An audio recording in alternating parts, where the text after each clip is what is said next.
welcome to the next fireside chat. Today we're privileged to have Shannon Cox and friends from the Peoria Art Guild. And today we'll be going to be talking about art in the age of the coronavirus. And I'd love to hear from Shannon what the Peoria Art Guild is going to be doing going forward. Shannon.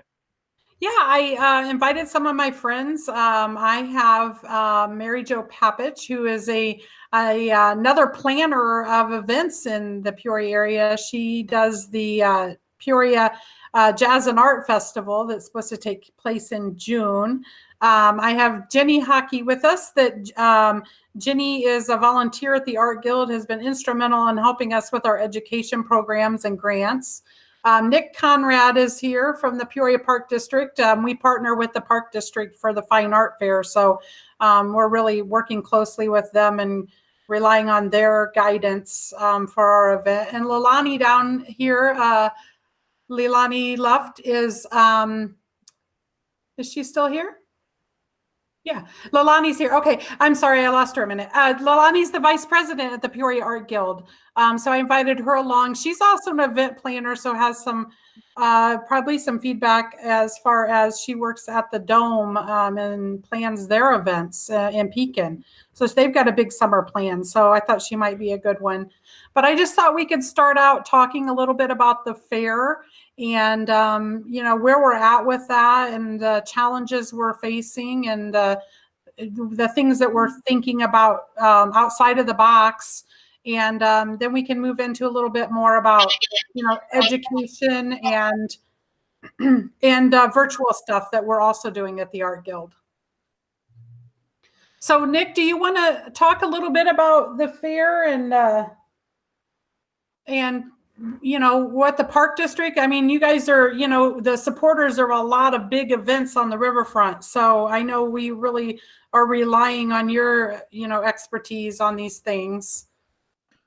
Sure. Well, I guess I can tell you or tell everybody, I guess, where we're at as of now. And obviously, as you guys all know, everything is very fluid right now and seems to be changing daily, if not sooner than that. So yeah, this pandemic has certainly kind of thrown a wrench into our operation as a park district, with all of our facilities being closed, with the exception of our parks.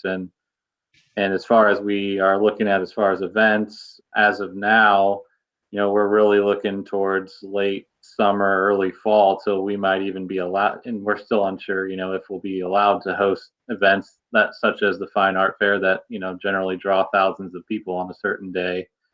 And then it's just the other factors of, how do we, put in guidelines and procedures and policies that allow for social distancing. And the nature of events is social. So it's hard to, ignore some of those factors. So, I mean, I feel like we've came up with plans and then changed the plans, and we're still kind of evolving. But we certainly hope by the time we get to late September that things will be at least somewhat back to a new normal.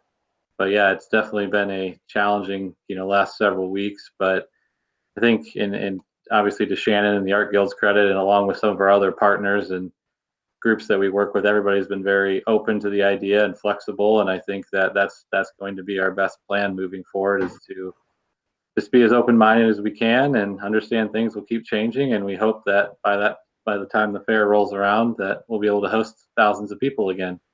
Yeah, I know that I had a Zoom call this morning with Jen Gordon and some other planners in the area that are doing events, and Sharon from the Riverfront Association, talking about guidelines to put into place and to try to still have events like the farmers market and the Riverfront market. I mean, so yeah, we're just looking and exploring all those. How do you apply social distancing to something that is so social and so compacted with people, So, I mean, as far as the art fair goes, there's a lot of factors involved with it. I think, Kim, are you here now? I think yes, Kim, I am. Okay, there's Kim. I got it. Kim is here.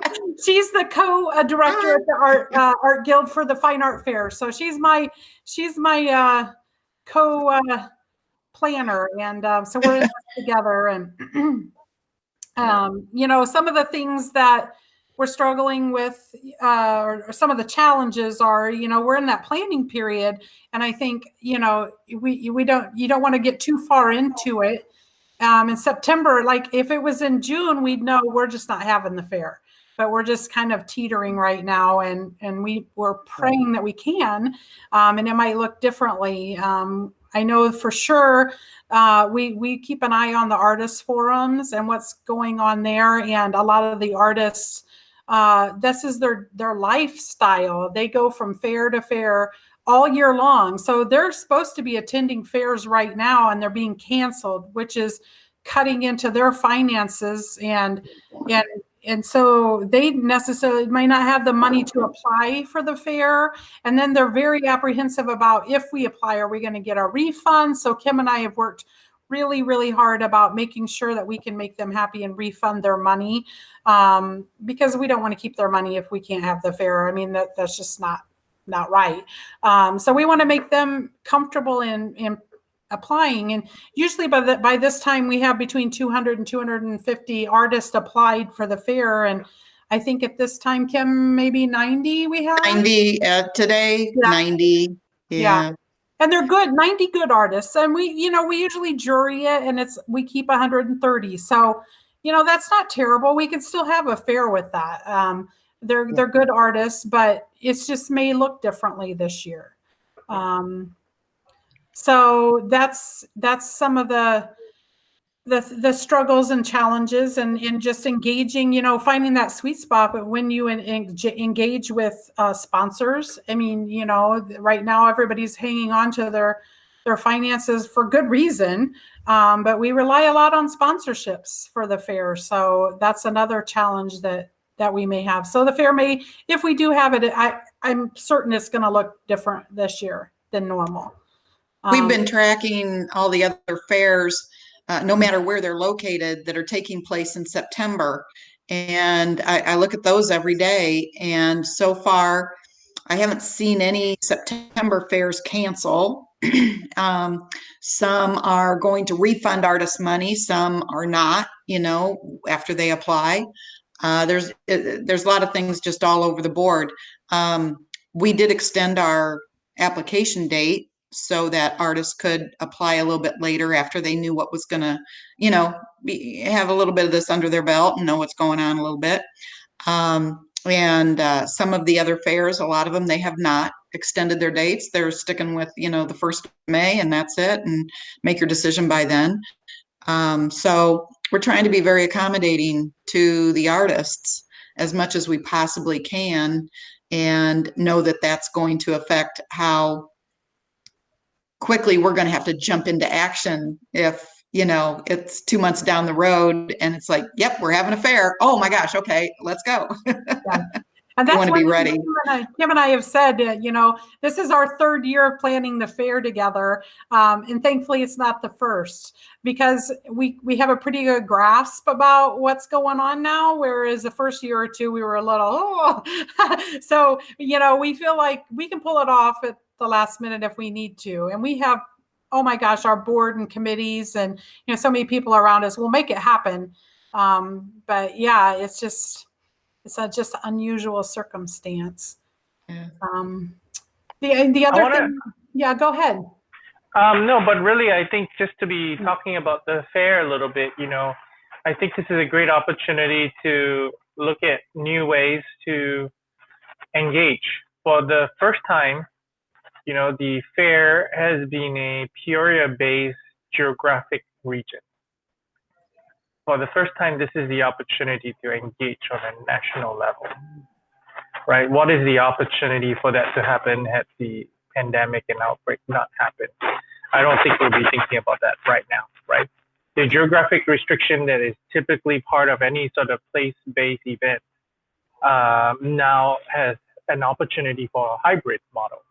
What does that mean? You could still have the fair, but you could also rent webcams or any sort of event type program that you can curate over the time of the fair to even have a live streaming component. They even have the opportunity where you can live stream to YouTube, right? And then the ability to engage with audiences all around the world, fans of the artists, followers of the artists that are not based in Peoria. They could be debuting something unique and special and new for the first time. Okay, that could be something else. But just wanted to chime in there.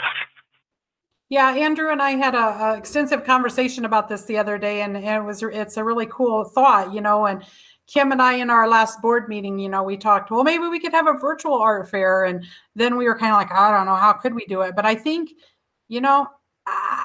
it's worth looking at. I mean, what could we do? They wouldn't actually come to Peoria, but maybe there's a way to feature them online and give them, I'm not sure, but it's worth a conversation, I think. Well, it's worth a national conversation because everybody all over the countries that has an art organization is in the same situation. And, I've been on a couple other art community boards, and everybody's wondering what to do. Do we cancel? Do we have it? Do we work to have it? And then the psychological fear of crowds and emotional scarring. We're going to socially be different after this. Less hugging, no shaking hands. So it's really a dilemma. But I think we should all keep trying, and I think maybe that's worth. With a national arts organization, ArtNet, or some of the others, Alliance for the Arts, to talk about. Mm-hmm. Yeah, I agree. True. Mm-hmm. Yes, in fact, the closest thing I've seen to that so far, and Lord knows I haven't seen every single art fair going on out there, but somebody's having a preview party, and it's a virtual sales of the art for the artists that are signed up for their art fair, but it's a virtual preview sales party. Well, that would be our entire fair, if we're going to do something like that. So I see a lot of other places experimenting with things like that before we even get to the point of us actually doing it. So that's kind of a good thing for us, that we might see some of that going on and be able to see what works and what doesn't. Yeah, and go on their example.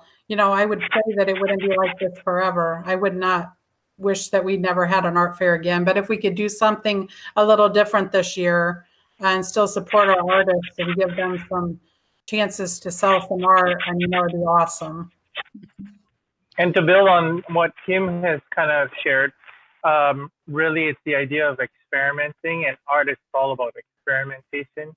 And so, really what we got to practice, what we preach. So I guess the question is, in terms of the preview, what is the opportunity to do a dry run now with local artists, right? What is the opportunity now to start piloting, running this putting it through the paces, even for now that we have another month of shelter in place. Yeah.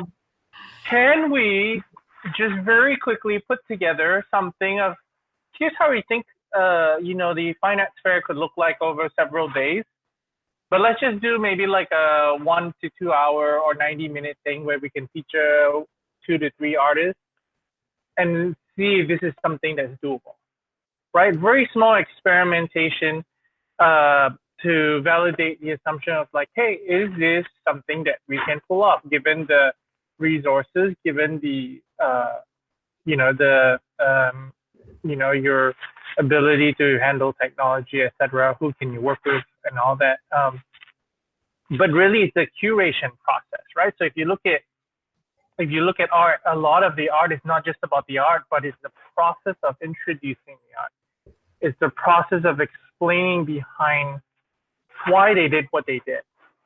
And so that's really part of that process. So I think if you can continue to uncover that as part of the curation process that you're dealing with and it's jury. So if the Fine Art Fair is juried, even better, because then you can start thinking about like, I see the output, I like the output, but how did you get there?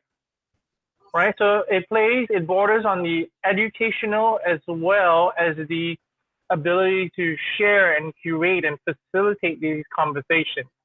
Obviously when technology comes in, then you can even start to have, hey, this is the presentation component, and then we can have things like the breakout component, where you can have, say, let's say 1,000 people join, and you can break them up into groups, right? This breakout room, and pre-assign it ahead of time. So artist A, Suzanne as an example, everybody who wants to talk to Suzanne gets funneled to this room ahead of time, right? Everybody who wants to go and talk to Monet goes into the other room, et cetera, et cetera. So there could be opportunity for stuff like that to happen now. Do a pilot test and see if that works. If it works, great. Maybe something to think about, or keep experimenting, just to share. Yeah.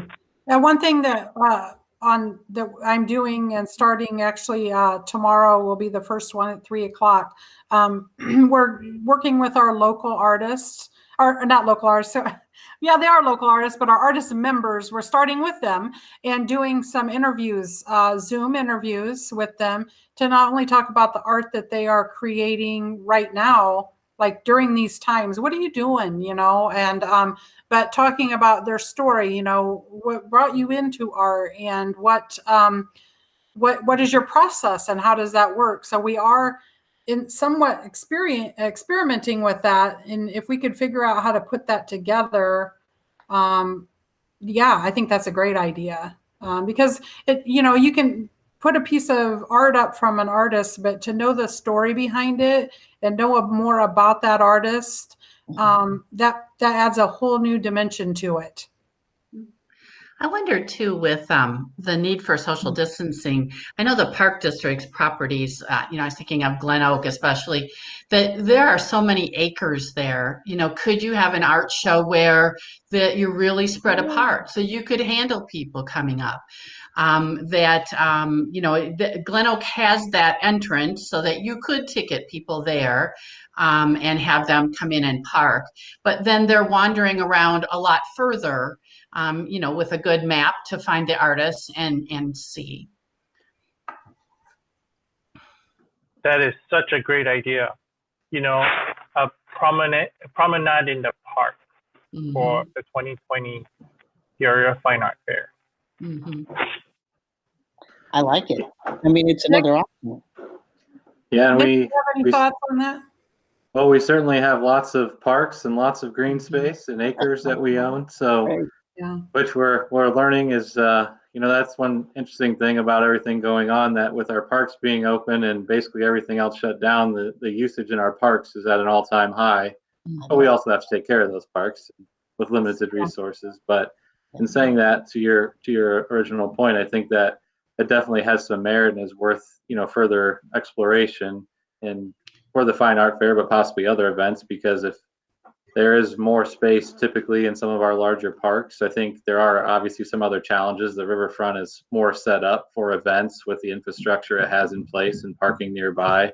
But there are a few parks that would have access to parking and certainly plenty of space. And so I definitely think that's, if it does, turn out that there are some specific guidelines where, artists can be set up 6 feet apart and we need to double our footprint, then, whether it's Glen Oak Park or Detweiler or Donovan, or there's any number of parks that we have, I definitely think it's worth exploring. Yeah. Yeah, my family suggested Donovan as we were walking through there the other day. I said, well, it might be a little lumpy and bumpy and whatever, but if artists want to be there bad enough, that's what you have to put up with. So yeah, and I think Mary Jo, you said it about as far as people and their mindset when they do return to events, that generally we're going to naturally be much more safer and cognizant of our surroundings and how we react. So that might even play into this even more, where maybe people feel more comfortable knowing that X, Y, and Z protocols are in place and we're spreading out. They might feel more comfortable attending an event at that point versus what it's been historically. Ticket sales could be done electronically too, so maybe do more pre-sale, so that if you have that piece of paper or whatever in your hand, or a wristband or whatever it is, that you can get out. Yeah, I definitely agree with advanced sales. I think you'll maybe see more of a push for credit card sales. I mean, there might have to be some shields installed, just like at every grocery store and convenience store that we've been all seen, I'm sure. But I definitely see, more of a lean towards the advance and credit card versus cash transactions while we work through this. Yeah, which is always good anyway.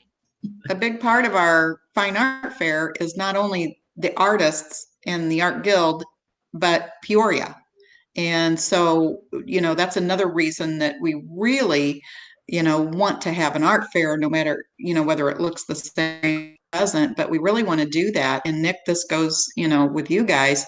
We need to promote Peoria, and we want to work with the Park District. And so that's just another, driver for us to make sure that we're able to actually have an art fair, so that we can include our community and the Central Illinois, rather than doing something just virtually that no one can see where it's actually coming from. So, yeah. That's absolutely a great point. And I think that's where Peoria Art Guild is well positioned in collaboration with the arts partners, Central Illinois, to formulate a plan of action that you guys will work forward to be explicitly shared. Okay, one example would be, with regards to the modified stay-at-home shelter-in-place order, beginning May 1st, as an example, everybody has to wear a face mask going out, right? So, similar to that, the Art Guild and art partners, whoever else can say, hey, as part of our ongoing precautions, here's what we've done. And here's what we continue to do, and to be quite explicit about that, so that there's the ability to reassure visitors, as well as artists, as well as the general public, that, hey, this is what it is. Don't come if you're sick, right? That's common sense, but as we all know, common sense is not very common nowadays. So that's really part of that, right? Being significantly more explicit and over communicate, and that's the big thing, over communicating, so that there's no or minimizing any possible chance of misunderstanding or miscommunication. And I think the more that you guys can do that, that's probably something too that will be quite helpful going forward, and to reassure everyone that this is what we're trying the best to make happen.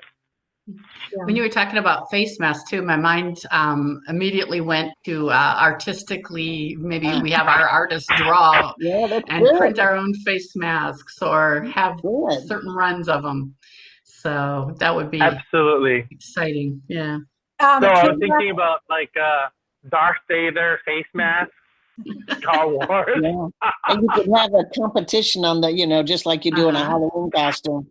Actually, go ahead, Mary Jo. Go ahead. I just wanted to say, I'm on the Arts Partners Board, and Jenny and I work with the Ignite Peoria event that it happens in August, the second Saturday in August. And, we're meeting extra, we just had a board meeting, and we're thinking of, I think everybody has to be ready with a plan A and a plan B, in addition to cancellations. And I'm a part of the Central Illinois Jazz Society, and working with Nick and the Peoria Park District. And this is our first time we've invited the Peoria Art Guild to have a jazz and art festival together. And that was the one, Andrew, that was going to feature local artists. And because the other one is so well known for bringing in really reputable, outstanding talent. And this was going to be a chance to feature. And we've met, and we're still talking, as Nick will let you know. I'm just thrilled that the Park District didn't say to us, hey, you're not going to be able to have it. They didn't do that. Nick said, hey, here's some options, and let's think about this. And of course, cancellation is always the last option. But, hey, do you want to team together? Do you want to go with Soulfest? Do you want to Shannon came up with the idea of combining the Jazz Fest with the Fall September Arts Fest because it's farther away. So I think everybody does need to have Plan A and Plan B, and these are wonderful ideas. I just text Highland Park Arts Center and asked them. They have two big festivals up there: their Suburban Fine Arts Craft Show and their big Port Clinton Art Fair, which Amy Amder does productions, does both. And he just replied at the end of June, this one, that they have not canceled it yet. And I think that's what we're all doing. We're trying to hold off as long as we possibly can to see if we can pull some version of this off. And these ideas that I've been jotting down, this brainstorming is wonderful because look at these ideas already that have come up. It's great. It's great. And I think that's what it's all about, is supporting each other. And that's why when we had, the conversation that we may not be able to have the jazz festival in June, I'm like, well, what does it look like if we try to combine them somehow and make it happen? Support each other. If we can figure it out financially and it makes sense to everybody involved, why not? Why not? Those conversations, no decisions have been made, but I think it's worth the talk. Yeah. It's worth many talks. Yeah. And I would also say the therapeutic component of music and art are combined together, right? What the environment and the atmosphere that you would create could potentially be significantly even better and amplified. Beyond that too is, what are the opportunities between now and then to host mini ones as a preview of what is to come, right? Again, it's the idea of experimenting, small, very simple experiments to validate that process that is feasible. And then every time you iterate or you try again, you're learning something new. You're gaining new expertise. We're learning of new ways to do things. And by September, once that happens, you're good to go. Because you already trained for the big thing. Yeah. Yeah, well, it'll be interesting to see, what happens. It's not even May, and we're saying what happens after May 31st. Like we just have to take it a step by step. What does June look like, and things like that. I also wanted to hit. And does anybody else have anything about the fair? Because I wanted to hit a little bit about virtual classes and. One last thing. Yeah. I have one last thing. What is the opportunity to host? I guess I don't know what to call it, a roundtable or some sort of virtual thing for the creators, right? A fair for the creators to network, to meet, to talk, to dialogue, because that will then feed into what they actually want for the fair. Yeah, right? That's a great idea.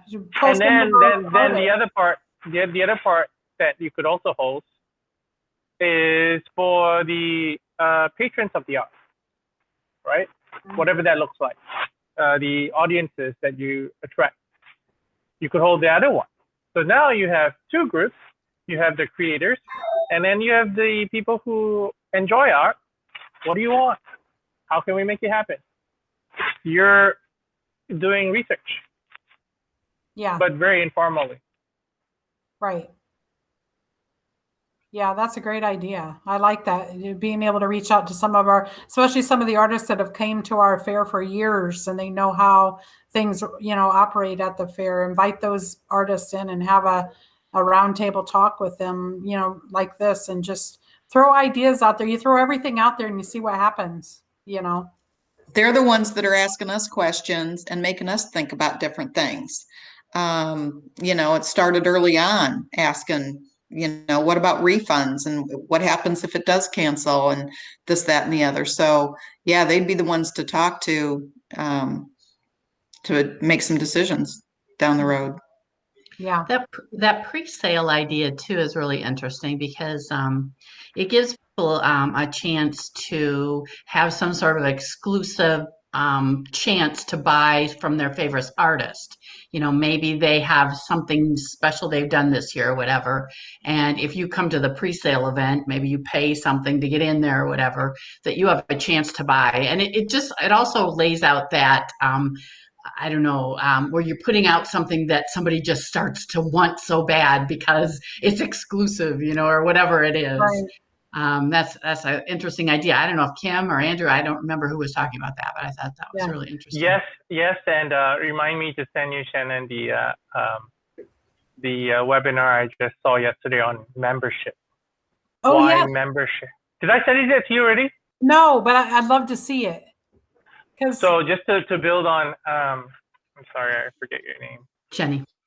Jenny's point, that exclusivity is going to be a huge piece, right? And then by default, unless you're selling, reprints, there's only one piece of art. Yeah. You want to get it, you got to get in early.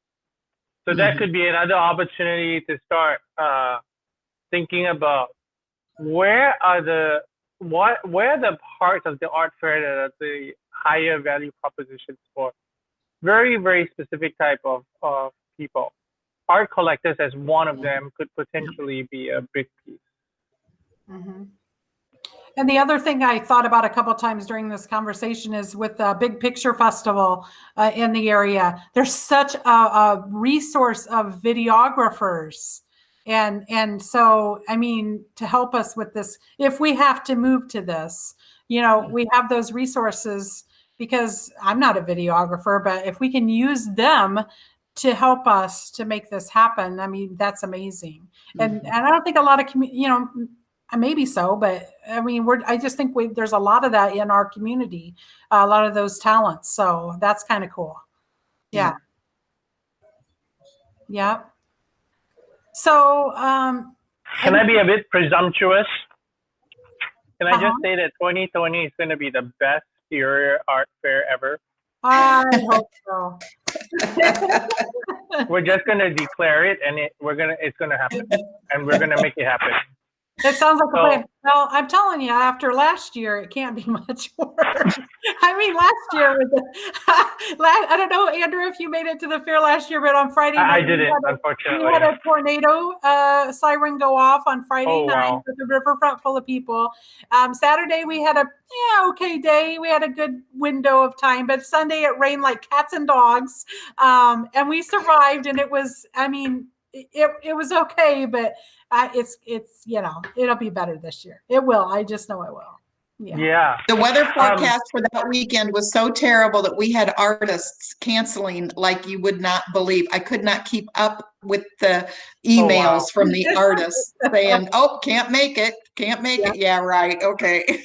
Our board tells it was the worst weather ever for any of the 57 fairs. It was the worst year ever. So if we can survive that, we can survive this. and like I was going to say, the future fireside chats with the creators, with the artists, with the different audiences, that could be part of our ongoing series too with the Art Guild. Yeah, I love that. Well, I wanted to mention a little bit about what we're doing with our education, and just fill everybody in about that. So our classes have obviously ramped down, and it's really been unfortunate because January was our best month ever. I mean, it was a record-breaking month for our classes. So when this all happened, it was kind of a downer, but we're adjusting. We also, at the same time this all happened, hired a new education coordinator, and her name is Nikki Wheeler, and she is working. We're training her. Jenny and I are training her over Zoom, and she has some great experience, and she's putting together some really cool classes that we can engage the community in and still be able to reach out to them. And we're going to offer those classes for now for free. We have some scholarship funds that we are going to utilize so that we can continue to pay our instructors to teach. But for now, until we figure out future, we're just going to offer some of these things for free. We've also had a conversation with Jeff and John Heinzman. We're looking really closely at putting some packs together to send out to kids so that they have some supplies at home, and so that they can jump on and create with us. So we're working on those opportunities. And we're just exploring different platforms to see which works best. And like Andrew and I talked the other day, we may reach an audience wider than we've ever reached, spreading out into counties like Fulton County and Knox County. And I mean, who knows, they can virtually be anywhere and be able to create with us. So that's really a cool concept. And hopefully once we engage them, then, they stay in touch with us and maybe come to a real class someday in the future. But so we're really just looking outside of the box and trying to still reach out there and bring the art to them online. So Ginny, do you want to add anything to that? Yeah, we were just awarded a grant by the Community Foundation of Central Illinois, and the idea is to bring art classes out where that it's not at the Art Guild, and so maybe folks that are not able to get to us, for instance, people in senior living, or folks that are at the Salvation Army, getting services there.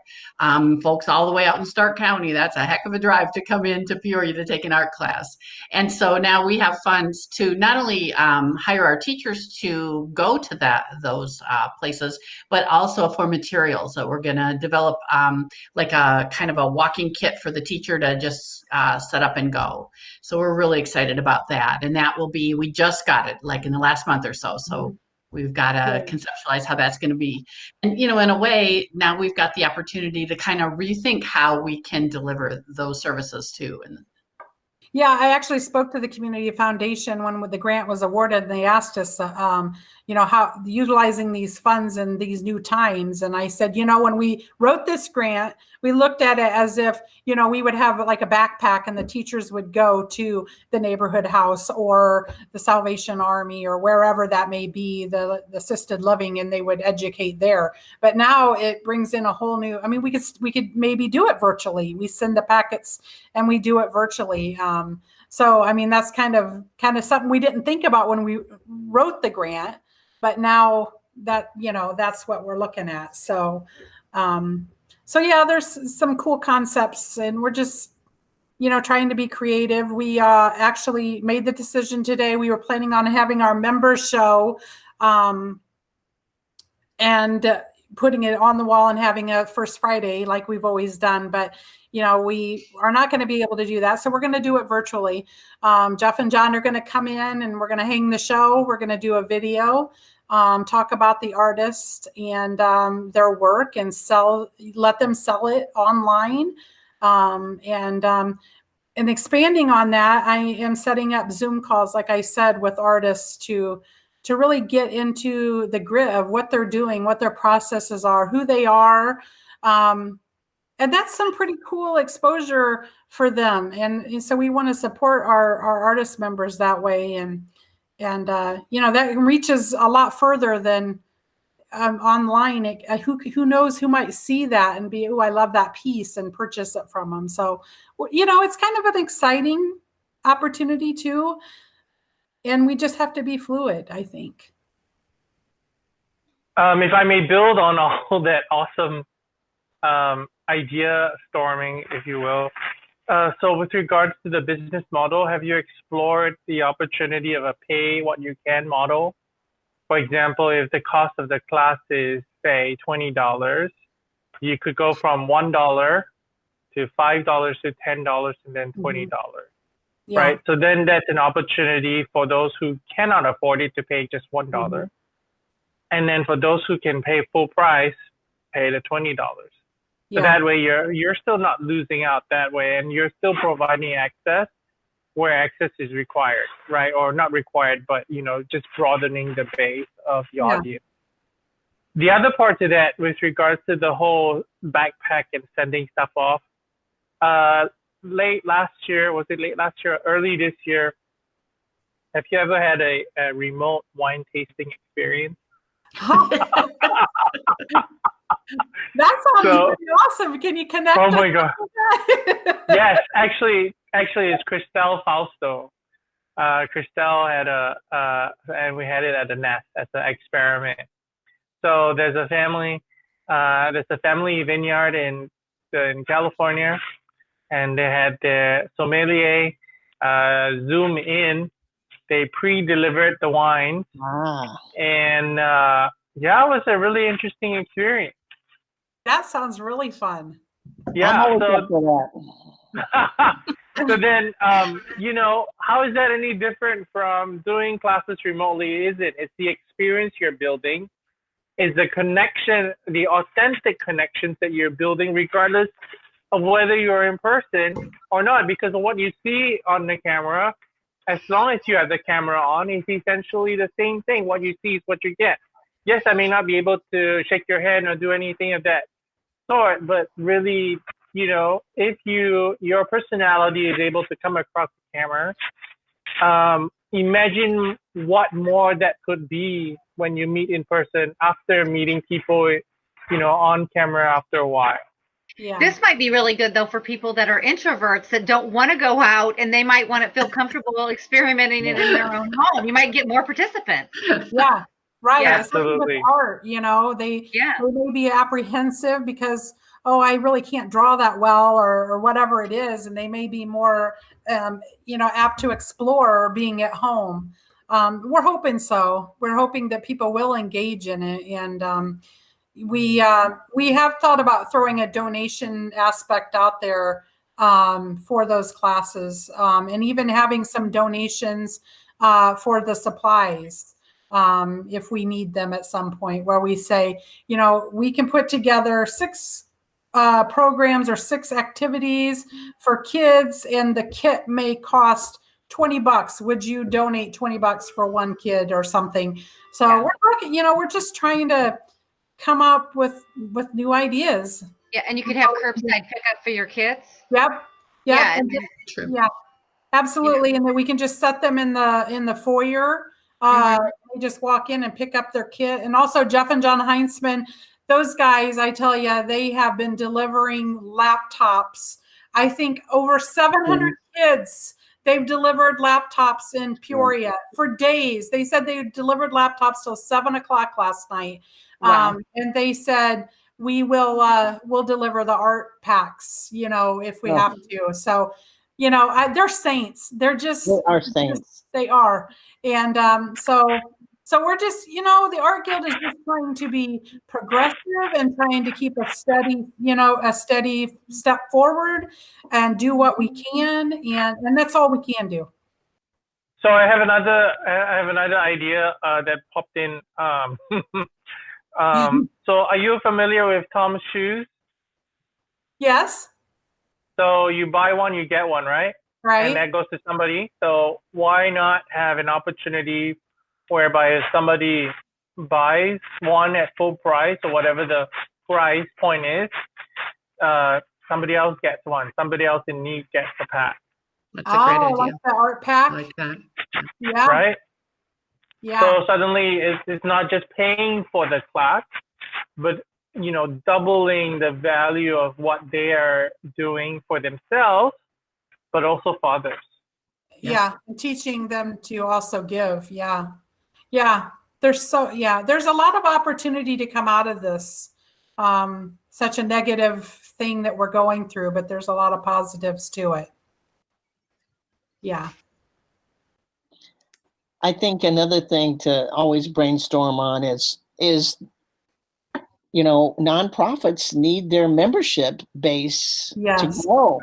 And if we're going to continue to pay salaries, we've got to have money coming in the door. And in addition to being Peoria, as most of you know, I have a nonprofit that I started 11 years ago, and we're not seeing any growth in membership. In fact, people are calling in and seeing if they can stop their membership now or get a refund for the rest of the time remaining. And, we've just hired on some new people, and it's very crucial. So we're actually, we're having sales on memberships. We've never done that before. And then we were pretty quick to act on online teaching and did some workshops on how to teach online in ensemble settings. And then we were pretty quick. We got a survey out to said to the members, what do you need? How can we help you? And then we're trying to build webinars around the needs of the people to see that we are vitally important to you and your students. But the money piece is key for all of us in nonprofit sector. And to think that you might not be able to have fairs, or in our case, conference, that's our moneymaker, is frightening to all of us. But I have to tell you, you guys, in sharing all this is just, it's uplifting, and we see possibilities, and we see that it's kind of gloomy here today, but the sun is going to come out, and I predict, again, the arts will be bigger and better than ever, because the need, let's face it, the arts stimulate creativity, and we need in the world more creative problem solvers today. So yeah, God bless us all, and everybody hang in there. Mary Jo, you hit on something that is so important. Finding out what people really want, because we can put a lot of stuff out there. We can do an art fair in a certain way. My daughter is a high school teacher, and so she's doing her virtual teaching home. And on Fridays, she sends the students a survey that says, okay, out of all the things that I presented to you this last week, what did you get the most out of? Because a teacher can teach all day long, but if it's not what the kids, are going to take in, it doesn't do any good. So I like that you said, that you sent out a survey to find out what they want, because that's vital. It's easy to do too. But your daughter is an outstanding teacher to do that, for sure. I know in Peoria, I just checked in, and we're having in 150, we're having problems with kids in attendance. When you fixing the piece of the computers and the internet, and just the apathy of, hey, if I'm not going back to school, I'm not gonna go to school. And it's now pretty much on a pass-fail basis in many situations. So it's important. So to build on Kim's point with regards to the survey, too, is not just the survey, but I would also say, in addition to the survey, because the survey is one data point, right? So the more data points that you have, the more you're able to validate what you're seeing in the survey is actually accurate. So to build on that survey, also have your daughter consider what they actually do, right? We present the best of what we want to do in surveys, but we may not necessarily follow through with that. And coming back to the point with regards to membership and to grow membership, what are the opportunities? We talked a little bit about the Jazz Fest and the Fine Arts Fair. What are the other opportunities for strategic partnerships going forward? So, for example, with the science museum, there's a reciprocal membership, right? How is that any different in a membership for the Art Guild versus the Jazz Fest or whatever other opportunity within that space, in the co-working space that we're in? We are a member of larger groups of co-working spaces where there's an affiliation. And because of the affiliation, it actually broadens out the opportunity and value of the membership. So what I was going to really say was, in times where membership is under threat, increase the value, don't decrease the cost, because there's a tipping point. right? The tipping point is providing value in excess of the dollar amount. Because if you reduce and keep giving a discount on membership, you're a race to the bottom, because it's, at the end of the day, that's a commoditization, right?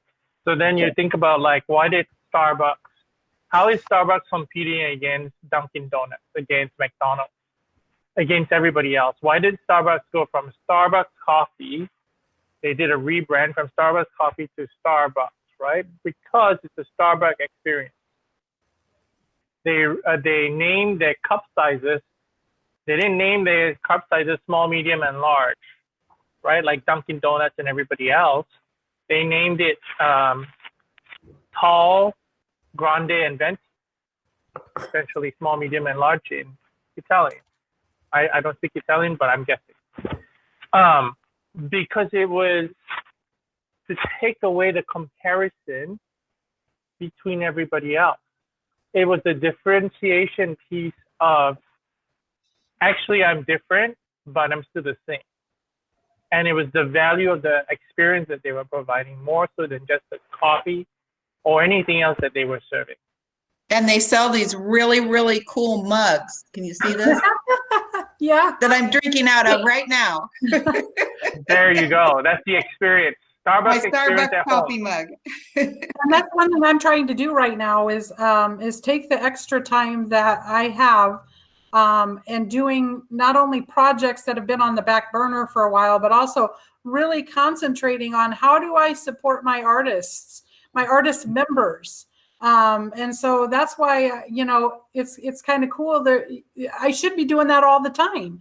So I really need to look at that, and maybe I could be doing more for them all the time. But doing these interviews and reaching out to them and you know, just doing extra stuff for them, hopefully will keep them engaged and will be a benefit to the Art Guild in the long run.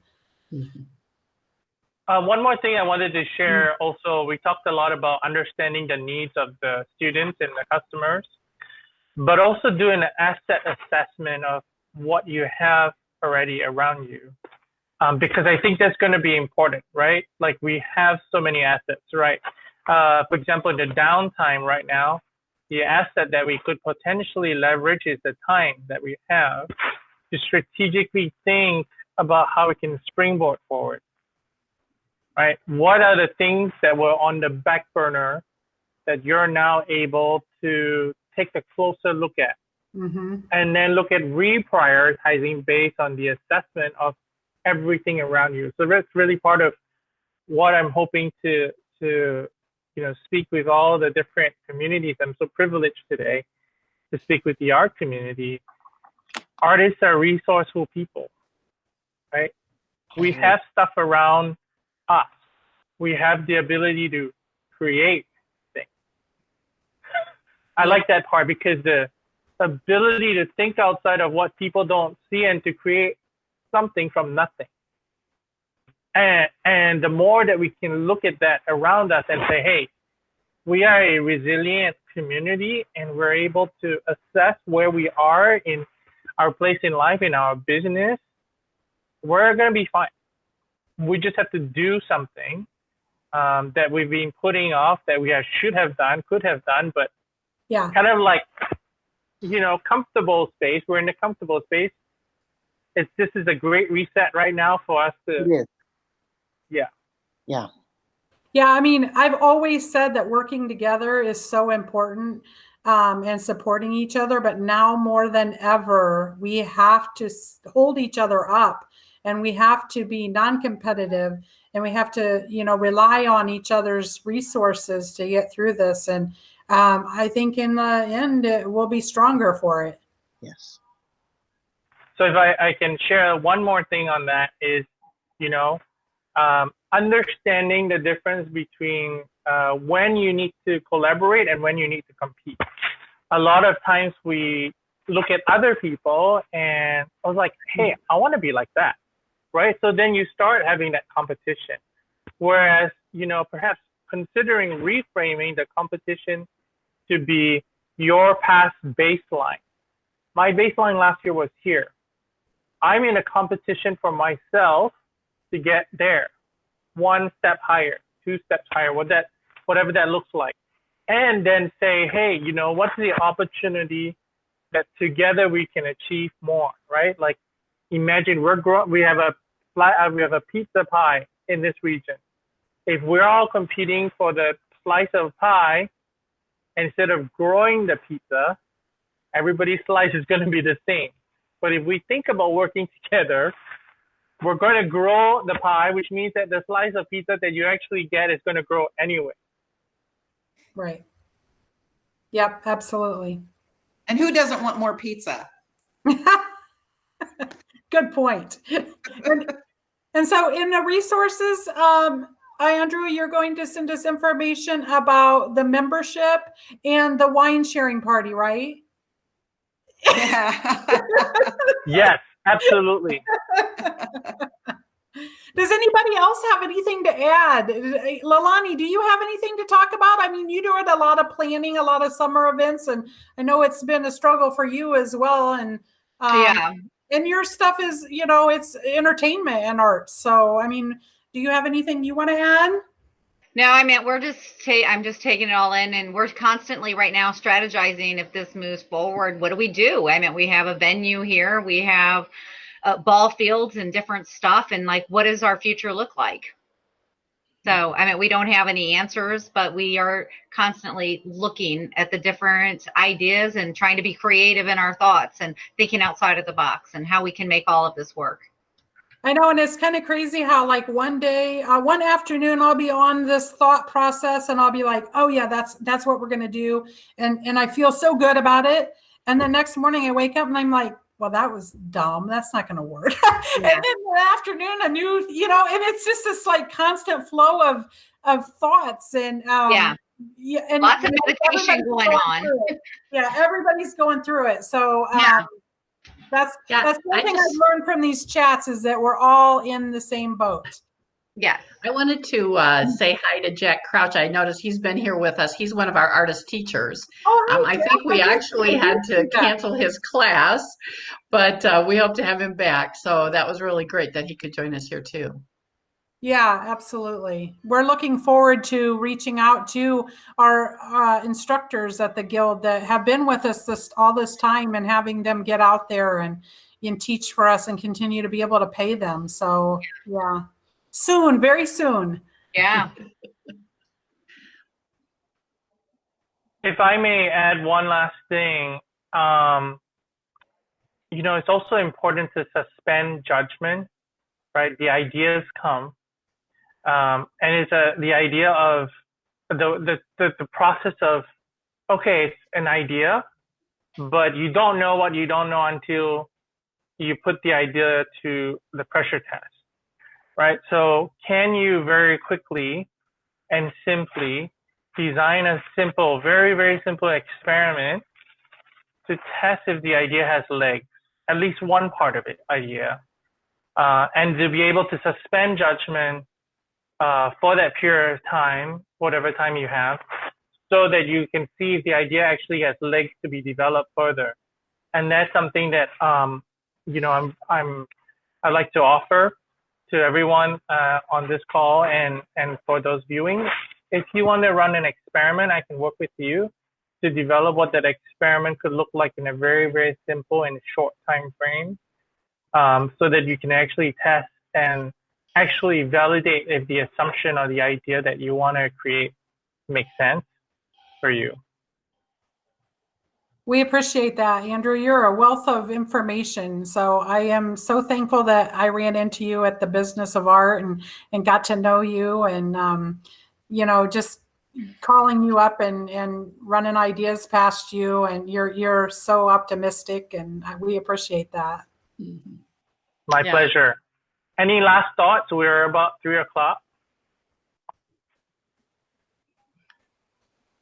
Well, it's good to see you all. The one thing's for certain, I'm surrounded by great people. So thank you for joining me and supporting the Art Guild. And we look forward to talking again soon.